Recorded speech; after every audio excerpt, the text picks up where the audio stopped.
Thank you, Mr. Chairman, and thank you for being here and for everything that the State Department and the administration is doing to help Ukraine.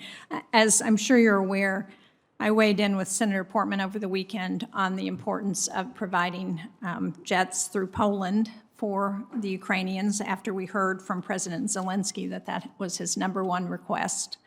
And I understand that we are still working on that issue, that we had not coordinated with Poland before they made their announcement. Is that correct?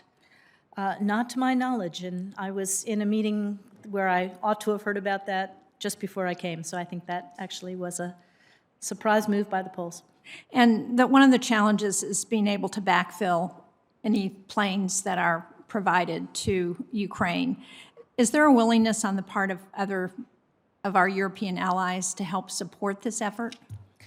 Well, Senator, I think what's most important in the short run with regard to Poland is that they benefit from full air security from the NATO alliance. And as you know, the U.S. has increased our support to Poland, as have other NATO allies. So, and we're also looking at putting some Patriot batteries into Poland. So I think the main issue is to evaluate together what Poland's immediate needs are in the context of being a neighbor of this conflict.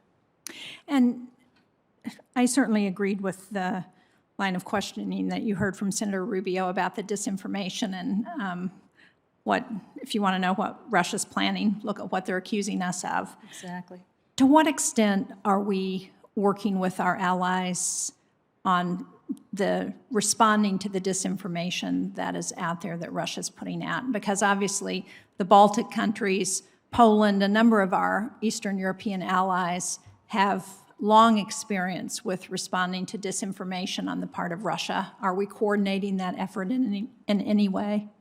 Absolutely, Senator. I think you know the State Department's Global Engagement Center, which you all helped us stand up and supported, works 24/7 with other allies and partners, not just in Europe, but around the world, to bring to light Russian disinformation campaigns and who is pushing them. We also work with the tech companies to try to take down false stories, and we are working very assiduously on all of that now. We're also working to try to get truth into Russia in the context of a complete freeze on independent news going there, and that is an issue that is of paramount concern to all of us.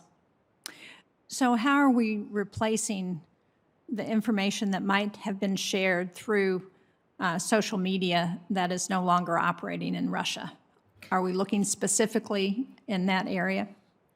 So what I would say to you, without getting into it in too much detail, there are a large number of Russian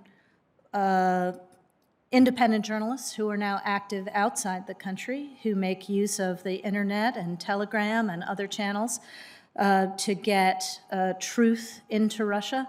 There are huge numbers of influencers and vloggers and videographers who are themselves working to push the truth into Russia, and I think that is partly why the Kremlin came down so hard on independent media. We ourselves were doing interviews at all levels with what was left of Russian independent media and any Russian state media that would have us, but we are continuing to work with lots of the journalists that we already had been working with, as have our allies and partners, and trying to find as many creative ways as we can to get truth into Russia.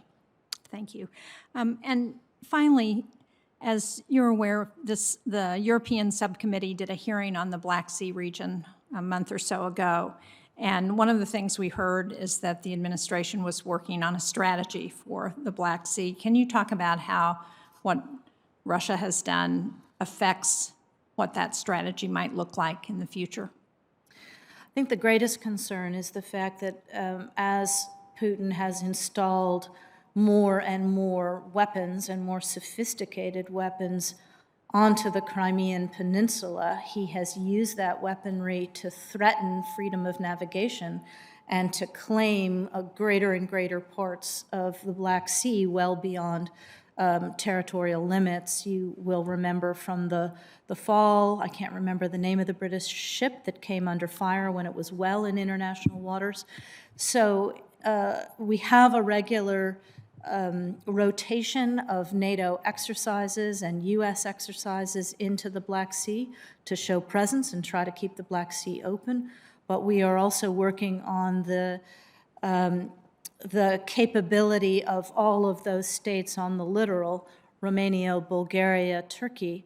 And I will say that Turkey has taken some very strong moves since this conflict began under the Montreux Convention to deny warships access. So we are working on all of those things. And then the strategy will, of course, also look at cyber collaboration, economic integration, fishing, clean Black Sea, all of those things. Thank you.